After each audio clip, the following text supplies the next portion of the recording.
Hello, welcome back. ഇന്നൊരു നാടൻ പലഹാരത്തിൻ്റെ റെസിപ്പിയാണ് കേട്ടോ ഷെയർ ചെയ്യുന്നത്. പഴവും മുട്ടയും ഉണ്ടെങ്കിൽ വളരെ ഈസി ആയിട്ട് പെട്ടെന്ന് തന്നെ ഉണ്ടാക്കിയെടുക്കാൻ പറ്റുന്ന മലബാർ സ്പെഷ്യൽ കായ്പോള റെസിപ്പിയാണ് കേട്ടോ ഷെയർ ചെയ്യുന്നത്. ഈ ഒരു പലഹാരം നമുക്ക് ഈവനിങ് സമയത്ത് സ്നാക്കായിട്ടോ അല്ലെങ്കിൽ ഇഫ്താറിനോ ഒക്കെ സെർവ് ചെയ്യാൻ പറ്റുന്ന നല്ലൊരു അടിപൊളി ഐറ്റമാണ്. അപ്പോൾ ഇതെങ്ങനെയാണ് ഉണ്ടാക്കുന്നതെന്ന് നോക്കാം.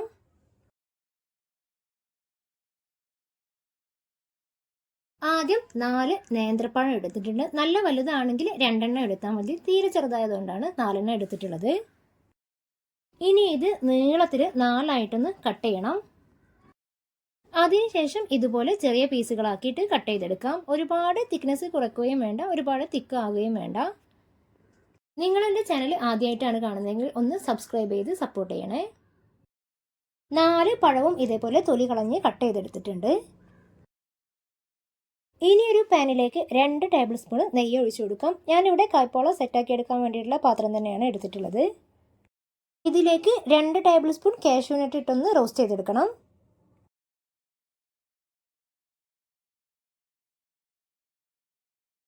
ബ്രൗൺ നിറമാകുമ്പോൾ പാത്രത്തിൽ നിന്ന് മാറ്റി 2 ടേബിൾ സ്പൂൺ കിസ്മിസ് ഇട്ട് കൊടുക്കാം. ഒന്ന് റോസ്റ്റ് ചെയ്ത ശേഷം അതും കൂടി ഓയിലിൽ നിന്ന് കോരിയെടുക്കാം. ഇനി ഇതേ ഓയിലിലേക്ക് നേരത്തെ കട്ട് ചെയ്ത് വെച്ചിട്ടുള്ള പഴം ഇട്ട് കൊടുക്കാം. പഴം നന്നായിട്ടൊന്ന് സോഫ്റ്റ് ആവുന്നവരെ 3-4 മിനിറ്റ് ഒന്ന് വാട്ടിയെടുക്കണം.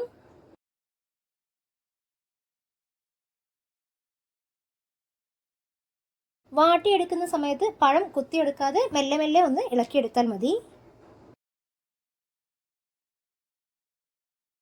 നന്നായിട്ട് പഴുത്ത പഴമാണെങ്കിൽ പെട്ടെന്ന് തന്നെ ഉടഞ്ഞു പോകും. ഇനി ഫ്ലെയിം ഓഫ് ചെയ്ത് തണുക്കാനായിട്ട് മാറ്റി വെക്കാം. ഇനി മിക്സിയുടെ ജാറിലേക്ക് 5 മുട്ട പൊട്ടിച്ചൊഴിച്ച് കൊടുക്കുന്നുണ്ട്. വലിയ മുട്ടയാണെങ്കിൽ 4 എണ്ണം എടുത്താലും മതി. ഇനി ഇതിലേക്ക് 4-5 ഏലക്കായ ഇട്ട് കൊടുക്കാം. മധുരത്തിന് വേണ്ടിയിട്ട് 1/4 കപ്പ് പഞ്ചസാര ഇട്ട് കൊടുക്കുന്നുണ്ട്. നല്ല മധുരം വേണമെങ്കിൽ 1 ടേബിൾ സ്പൂൺ കൂടി കൂടുതലായിട്ട് ചേർക്കാവുന്നതാണ്. മധുരം ഒന്ന് ബാലൻസ് ചെയ്യാൻ വേണ്ടിയിട്ട് 2 നുള്ള ഉപ്പ് ചേർത്ത് കൊടുക്കുന്നുണ്ട്. ഇനി ഇതിലേക്ക് 2 ടേബിൾ സ്പൂൺ പാൽ കൂടി ചേർത്ത് നന്നായിട്ടൊന്ന് അടിച്ചെടുക്കാം. ഇനി കായ്പോള ഉണ്ടാക്കാൻ വേണ്ടിയിട്ട് ഒരു നോൺ സ്റ്റിക്ക് പാത്രം നന്നായിട്ടൊന്ന് ചൂടാക്കി എടുത്തിട്ടുണ്ട്.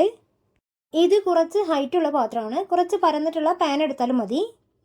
ഇതിലേക്കൊരു 1.5 ടേബിൾ സ്പൂൺ നെയ്യ് ഒഴിച്ച് എല്ലാ ഭാഗത്തേക്കൊന്നും ഒന്ന് സ്പ്രെഡ് ചെയ്ത് കൊടുക്കാം.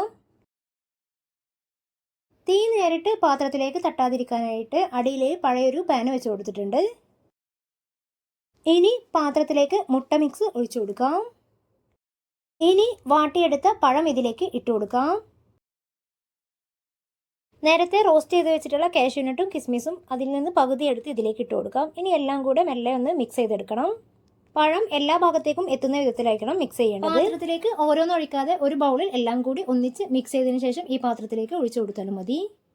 ഇനി ഒന്ന് അടച്ചു വെക്കാം. ആദ്യത്തെ 3 മിനിറ്റ് ഹൈ ഫ്ലെയിമിലാണ് ഇട്ട് കൊടുത്തിട്ടുള്ളത്.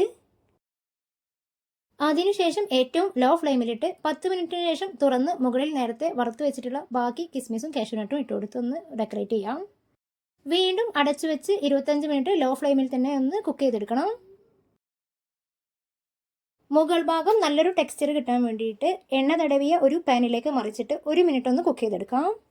അവസാനം മുകളിൽ വെള്ള കസ്കസ് കൂടി വെറുതെ ഒന്ന് ഇട്ട് കൊടുത്തിട്ടുണ്ട്. അപ്പോൾ ഇത്രയേ ഉള്ളൂ. ഗസ്റ്റൊക്കെ വരുന്ന സമയത്ത് പഴവും മുട്ടയും ഉണ്ടെങ്കിൽ നമുക്ക് പെട്ടെന്ന് തന്നെ ഉണ്ടാക്കിയെടുക്കാൻ പറ്റുന്ന ഒരു റെസിപ്പിയാണ്. അധികം എണ്ണയും ഓയിലും ഒന്നും ഇല്ലാതെ ഏത് സമയത്തും കഴിക്കാൻ പറ്റുന്ന ഒരു പലഹാരം കൂടിയാണിത്.